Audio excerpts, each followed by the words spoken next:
면접에서 의외로 가장 어려워하는 질문이 있어요. 네, 바로 이직 사유, 지원 동기입니다. 조사도 많이 하고 깔끔하게 답변합니다.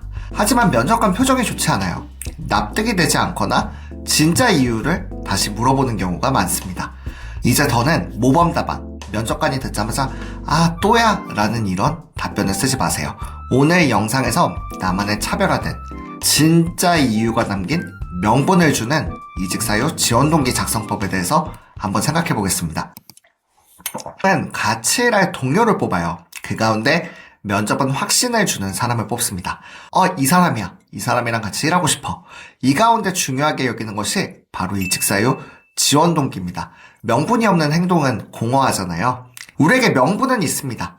그러니까 행동하셨겠죠? 그런데 대놓고 말할 수는 없어요. 나 그냥 회사 생활을 계속 영위하고 싶은 건데, 나 좀 더 높은 연봉을 받고 싶은데, 이것을 얘기하면 좋아하는 답변은 아닐 테니까요. 그래서 모범 답안으로 접근을 해요. 그런데 여러분, 신입사원 이력서 보시면 어떠세요? 뭔가 패기가 느껴지기도 하지만, 저는 조금 오글거리는 게 많은 것 같아요. 인생 전체를 마치 이 한 회사를 입사하기 위해서 준비한 것처럼, 마치 회사를 위해 태어난 것처럼 보이기도 하고요. 그런데 한번 생각해보세요. 우리의 모범 답안, 면접관이 느끼기에도 그런 느낌을 가질 수 있지 않을까요? 회사의 장점을 이야기합니다. 누구나 기사만 보면 알 수 있는 내용이에요. 회사는 수천 번을 들었을 내용이고요. 그리고 갑자기 내 방향성과 맞다라고 얘기하면서 기여를 할 수 있다라고 접근을 합니다. 상대방의 입장에서는 어떻게 들릴까요? 채용의 과정을 소개팅에 많이 비유해요. 그 가운데 필요한 것은 바로 역지사지, 상대방의 입장에서 서보는 겁니다. 여러분의 질문을 들었을 때 면접관은 이런 생각을 해볼 수 있어요. 만약에 내가 저 사람이라면 어떤 선택을 할까? 사람은 누군가의 말을 들으면 그 말 자체에도 집중을 하지만 자동적으로 진짜 이유를 추론을 합니다. 그런데 답이 너무 정답 같으면 생각을 하게 되죠. 저거는 듣기 좋은 말이고 속에 진짜 이유가 있을 것 같은데? 그래서 면접관은 답변 내용보다는 이 사람이 어떤 사람인지, 어떤 기준인지를 보기 위해서 계속 꼬리 질문을 합니다. 진짜 이유가 나올 때까지요. 네. 어디에나 적용할 수 있다라고 하면 역설적으로 어디에도 매력적으로 보이지 않아요. 아무나가 되고 싶은 회사는 없거든요.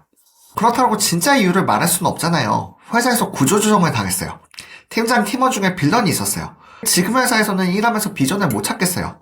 그렇다고 내가 지금 지원한 회사가 엄청난 차별점을 가진 것도 아니고요. 맞아요.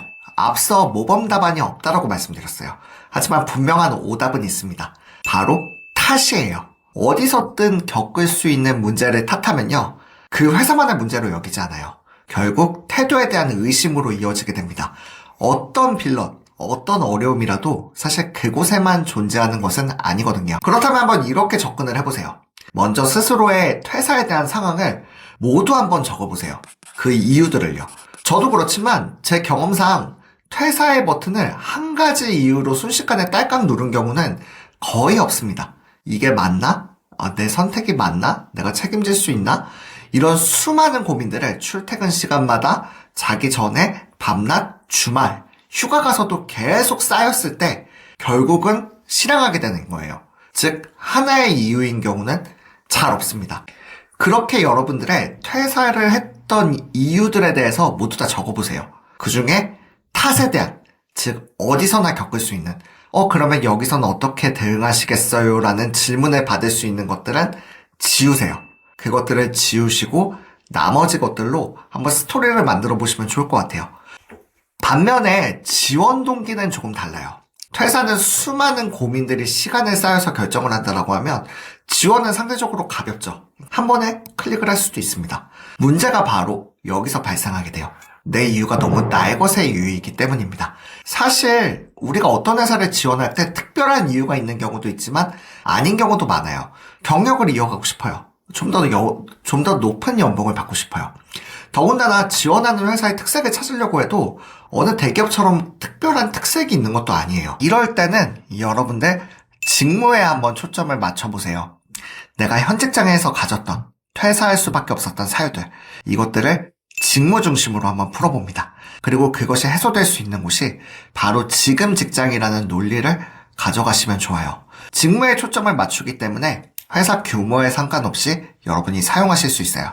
그리고 이전의 갈증이 내 퇴사의 명분이 되고 지원의 명분이 되고 회사 기여 방안이 되기도 합니다.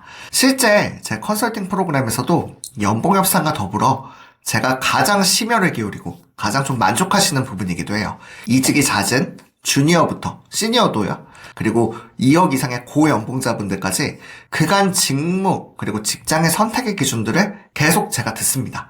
그리고 이를 바탕으로 계속 질문을 드려요. 만약 권고사직을 당했다라고 하면 당시 라인을 잘못 타서 정치 싸움이 너무 힘들어서 퇴사를 하셨어요. 그걸 그대로 쓸 수는 없으니까요. 그 가운데 회사 상황은 어떠셨는지, 또 내 직무, 내 산업군의 입지는 어땠는지, 그 가운데 회사 위치는 어땠는지 이런 것들을 계속 물어봅니다. 만약 조직 내 인간관계의 그 갈등이 컸어요. 그리고 그게 80%예요. 근데 그 80%를 얘기하기는 어려우니까 그러면 다른 20%의 이유들에 대해서 계속 면밀히 파헤침, 그리고 이를 바탕으로 제가 듣고 싶은 얘기를 다 들으면 그걸 바탕으로 스토리를 재구성해요. 네, 바로 내 입에서만 나온 수강생들이 얘기했던 내용들만 바탕으로요. 이유는 심플합니다. 채용은 동료를 뽑아요. 명분이 없으면은 공허합니다. 연애로 보면 뭔가 나이스한데 속을 모르겠어요. 같이 하기 어렵겠죠. 마음을 주기도 어려울 거예요. 이 사람 뭔가 숨기는 것 같은데? 이 사람 뭔가 석연치 않은데? 네. 어떤 사람인지 모르기 때문이죠. 아무나가 되고 싶은 회사는 없습니다. 모범 답안이 답이 될 수 없는 이유죠. 그리고 면접은 대화예요. 프리젠테이션이 아닙니다. 50분간 진행하고 10분간 질의응답을 받는 게 아니에요.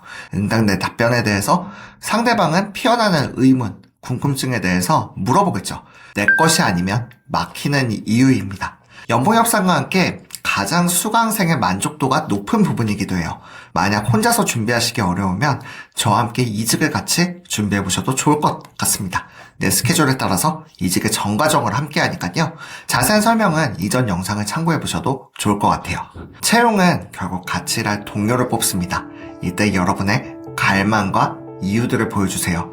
모두가 똑같이 접근한다라고 하면 진부한 답변 가운데 분명 여러분의 답변이 차별화되고 빛날 것입니다.